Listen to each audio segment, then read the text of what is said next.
To allow for regional differences. For example, New York City might be an area where you wouldn't allow the Second Amendment to be enforced. To me, that's like saying someone's half pregnant. You either believe in it or you don't. And I need to have a clear statement from you with respect to the Second Amendment. Sure. The two things are not at all contradictory. In fact, the two things are extremely consistent. All you have to do is read the decision of the D.C. Circuit 2 months ago, the Parker decision.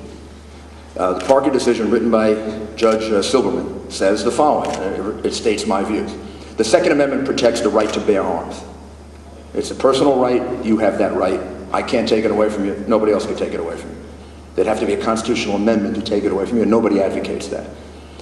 What Judge Silberman says, however, is the Second Amendment, which is equal to, in essence, the First Amendment right of free speech, the Fourth Amendment right to be free of unreasonable searches and seizures, is subject to reasonable limitations.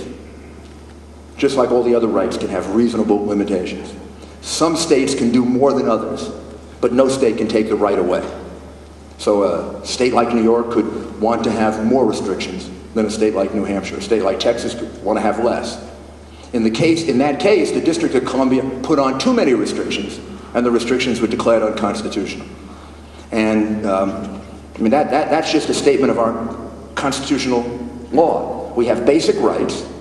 The states cannot take those basic rights away from you, but some states can legislate more aggressively than others, and we have the courts to protect us. So in the case of the District of Columbia, they had virtually eliminated the ability of people to have concealed weapons completely. The court said that was unconstitutional. If the District of Columbia wanted to have limitations on concealed weapons, and they had those limitations involve people who committed crimes, people who were in mental institutions, that would be okay. Some other states may or may not want to do that. But by going as far as they did, they violated the Second Amendment. And I mean, I think that's whether you have this position or not, that's what the Constitution says. And I agree with it, and I think that's the way we should approach it. Yes?